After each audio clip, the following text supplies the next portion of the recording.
This video is sponsored by Squarespace. Over the years, I have made many videos about painting miniatures quickly and/or efficiently.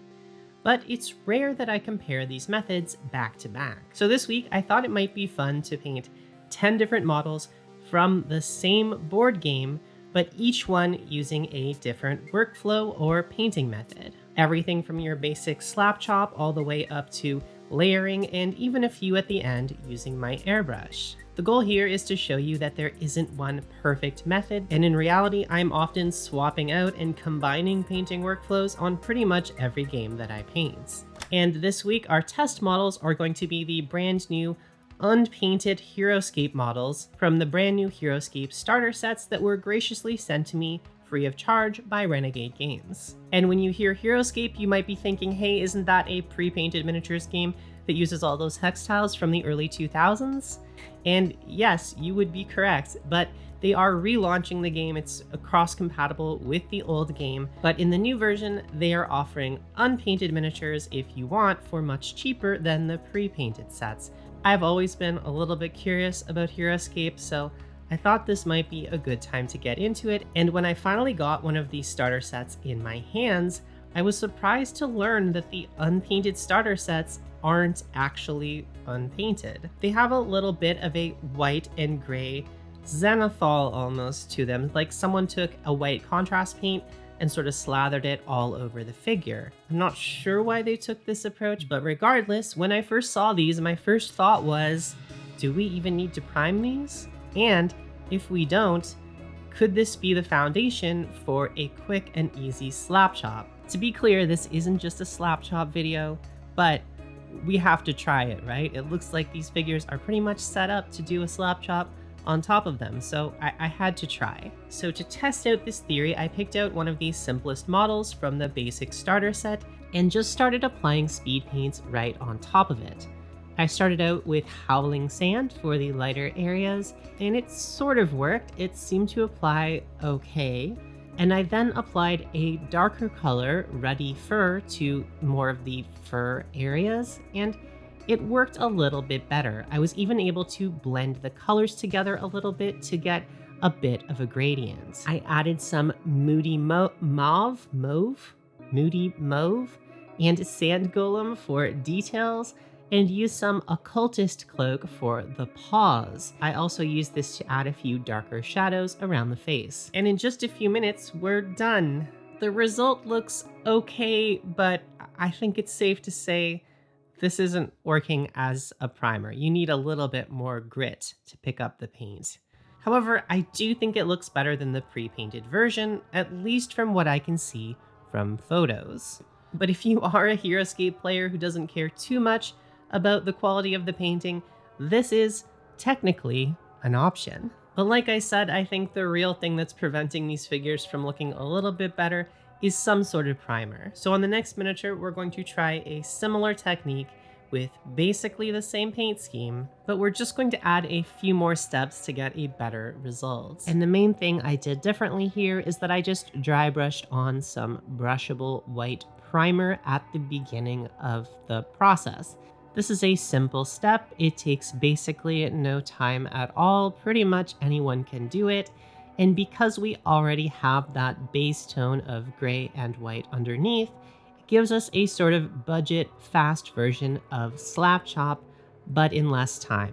Once this was done, I then painted the model using the same 5 speed paints as we did on our first model, and right away you can see the brush on primer is making a huge difference in the results.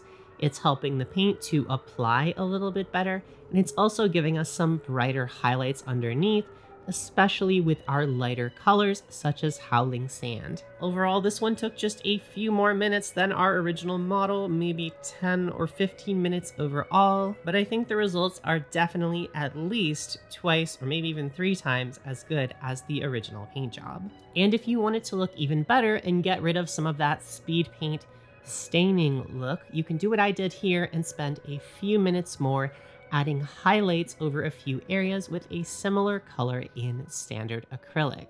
Even after adding these few acrylic highlights, I would say this took no more than 20 minutes to paint, so pretty good for the time invested, and definitely I think this looks better than the retail pre-painted version. But will this method work on a non-Heroscape figure? Personally, I think it will.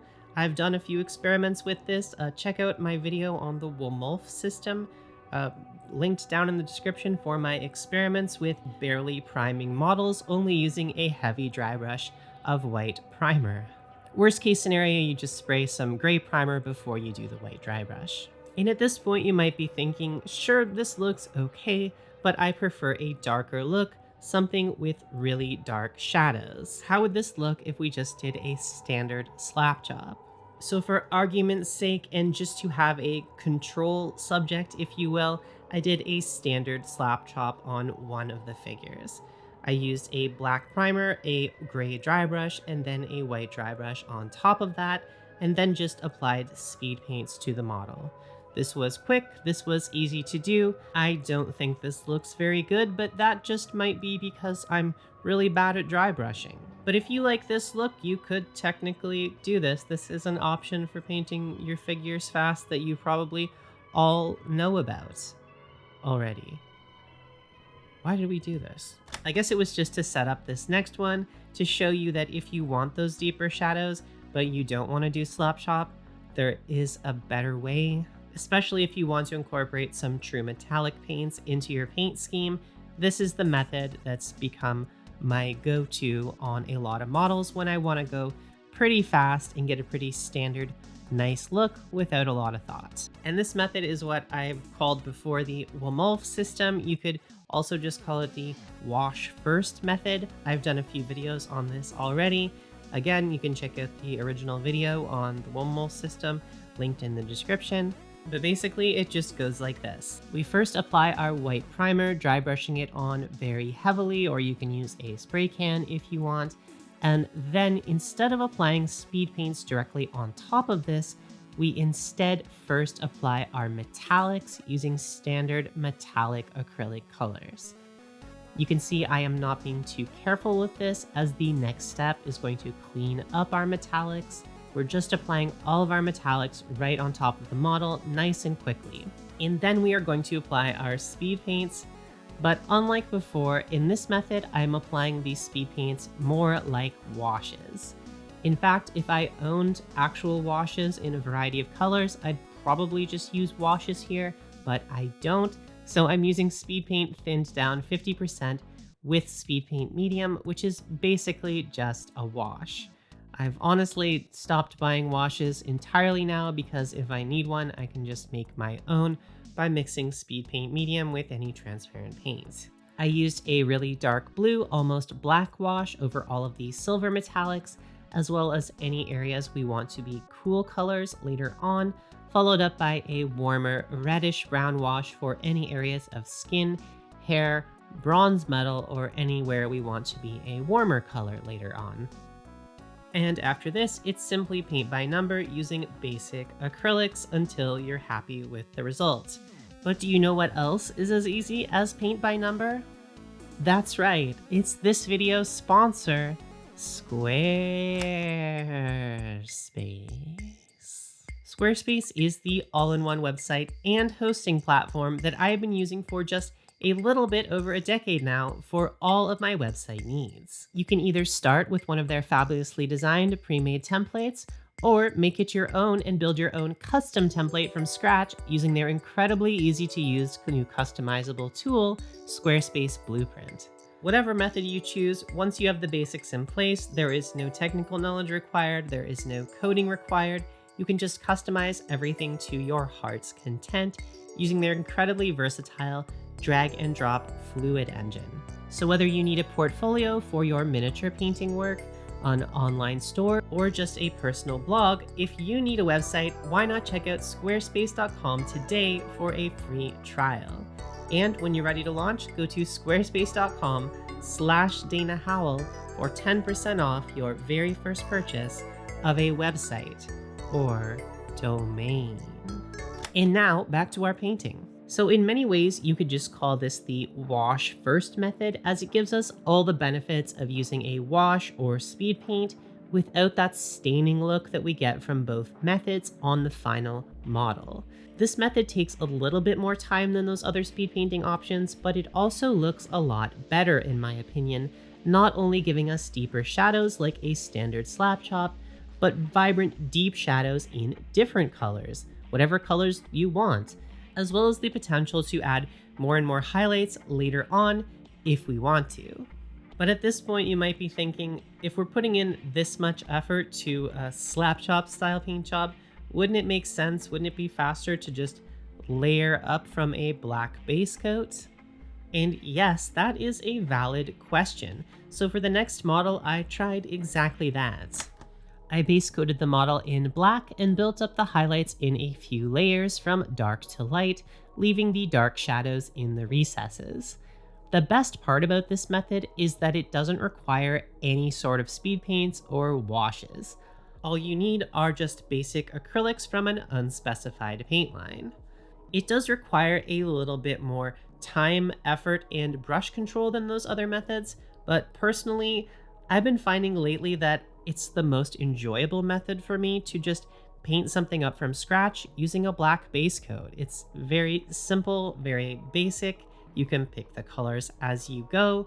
And I know it's not super revolutionary to say this, but it is one of the most fun ways to paint models, just if you want to have some fun painting a model, in my opinion, in my experience. For each of the colors on this model, I used about 3 different acrylic colors from an unspecified paint line, 1 dark, 1 medium, and 1 highlight. And because there was so much open surface area on this model, I did end up going a little bit overboard, adding hand-painted details and blending colors together.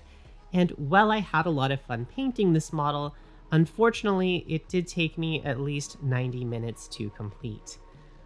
This model also has a lot more surface area than the other models we've painted so far, so maybe this isn't the best comparison.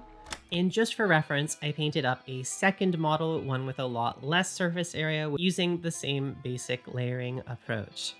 Just a base coat of black primer followed up by a single layer of color with a single layer of highlight. In some places, it didn't even really need a single layer of highlight. And honestly, this was pretty fast. I think this might have taken about the same amount of time as those other speed painting methods, maybe even a little bit less time than the one that I did with the Womolf system. The time invested was quite similar, it's just a different look, a different approach.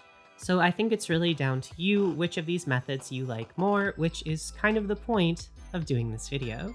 If you aren't used to painting this way, I would say the main advantage of working things up from a standard black base coat is that number 1, you get those deep black shadows in the recesses, but number 2, you can also just improvise whatever colors you want as you go. You don't need to select colors ahead of time or plan all the colors out. It's pretty easy to improvise painting using this method, so that is one of the reasons that I like it and one of the reasons why it's often my go-to painting method. However, as we've seen with our other larger model, this isn't always the most efficient way to paint larger models with a lot of flat areas with a lot of surface area. So for larger models, especially ones with a lot of exposed skin or large flat areas, I often like to use my airbrush. Specifically for these types of models, I often like to do a zenithal base coat and then apply basic colors on top of that. You of course can do this with spray cans of aerosol primer, but the result is going to be a lot smoother and nicer looking if you get an airbrush. And in order to do this, we typically want a black base coat, a gray spray on top of that from above, and then a white spray from above to finish on up. But in my experience, it almost always looks better if you choose a bright color for your midtone instead of gray. So for this model where we want a more fleshy look, for example, I used a magenta for our midtone instead of gray. And for this model where we want a cooler, more frigid look, I used turquoise for the midtone. And once you have your zenithal in place, it's really up to you how you want to paint these. You could use speed paints if you're in a rush, or you could use standard acrylics if you want to spend a bit more time or get a more opaque layer of paints. But no matter which method you choose to put on top of your zenithal, I would first recommend you lay down your metallics, as it's much easier to get those done and out of the way first than having to do them later. And while standard metallic acrylics are always an option, I thought it might be fun to try out speed paint metallics for these two models, as I haven't really used those much and I wanted to see how it would look over a zenithal base coat, because I don't think I've ever done that before. So you'll notice these speed paint metallics don't quite work like other speed paints. They don't have all the shading for you, but they are a nice thin metallic type of paint with pretty good coverage that I think does look pretty good over a zenithal. Your results are going to vary depending on which of the metallic speed paints you're using. I'm just testing out 3 of them here. I think the silver looks the best. The bronze is kind of just okay, and the light gold or brass, I think this is, also looks pretty good, but not as good as the silver, which I think really looks good. And by applying a wash on top of these metallics, we can get an even better look. Here I've just created a speed paint wash to go on top of this, much like we did using the Womolf method earlier. And by doing this, we can get some really interesting results. We can even tint the metallics to look like other metallic colors, like I've done here with this purple area on the hilt of this blade. On the more fleshy model, I used entirely speed paints to paint the model, and I think that ended up looking pretty good. And for Knight Irene, this really cool polar bear model, which I'm kind of in love with, I ended up using a combination of speed paints and standard acrylics. I used mostly speed paints to tint the lighter colors, as I think that looks pretty good. And for the darker colors, such as the cloth and the pants, some of the tubing, I just used standard acrylics because I wanted a more opaque, more matte look. And yeah, so that's 2 ways to paint models using a zenithal base coat. But what if you have just a simple model with only a few colors? Is it possible to use an airbrush to get an even faster result? Do we even need to do a zenithal? Well, in general, the less colors on a model, the easier it's going to be to paint with an airbrush. For example, on this model where all I really want is a sick red gradient and some metallics on top of that, all we have to do is spray a black primer, a coat of magenta from above, and then highlight any areas in red that we want in red. After this, it's just a matter of dry brushing on some metallics, maybe add a wash or 2, and we're done. Not every model needs the full zenithal treatment. Sometimes the simplest way is the best way. And especially when tackling models with these large flat areas, an airbrush can be the fastest way to achieve that. And speaking of large flat areas, with very, very large models with very large areas, such as this dragon that they sent me, I'm pretty much always going to use the airbrush to do the heavy lifting. You can paint large models using any of the previous methods, but I think it just looks a lot better and it's a lot faster if you do have an airbrush. So for this large dragon, I mostly wanted to follow the official paint scheme. I wanted areas of gold, yellow, and magenta, and luckily magenta makes a great undertone for both gold and yellow. So I started with a black prime and then sprayed on magenta from beneath like I would a zenithal, but in reverse. Why did I do this? Mostly I thought it looked cool, but also all of these areas I'm hitting with the magenta are eventually going to be magenta or yellow colored on the final model. For any areas I wanted to be gold, I sprayed on a brown acrylic base coat, and once this was done, I dry brushed white onto pretty much the entire model, or at least all of the non-gold areas to help bring out the wonderful texture on the model. Then for all of the golden armored areas, I decided to paint on the gold by hand. I mostly dry brushed this or painted it really quickly by hand. And with this complete, I used my airbrush to paint all of the yellow areas and a fluorescent magenta to paint all of the magenta areas. Finally, I brushed on any remaining details by hand, and that's our dragon done. That is the fastest way that I know to paint really large models like this. And here are all of our painted models together so you can compare and contrast the various techniques. As you can see, even though we used a variety of different techniques on these models, they all still look pretty good together as a set. And aside from a few of the more strange techniques, such as the one I did Slapshot on, they all pretty much look good together as a set. I hope this video has been useful to you, and at the very least, I hope it encourages you to test out a bunch of different methods on your models. You don't have to paint models using the same workflow every time, and it can be fun to mix it up. If you are a Heroscape fan especially, definitely let me know down in the comments.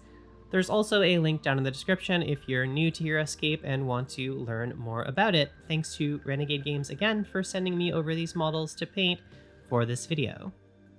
If you want to see more videos like this, you can always click the subscribe button. I don't usually ask for that, but we are getting incredibly close to 100,000 subscribers, and it would be pretty cool if we could hit that before the end of the year, but no pressure. If you want to support the channel directly, you can do so over at patreon.com/DanaHowl, where you can gain access to our wonderful, inclusive painting Discord server, or you can also join as a channel member if you want to support me directly that way. The link is down in the description for that as well.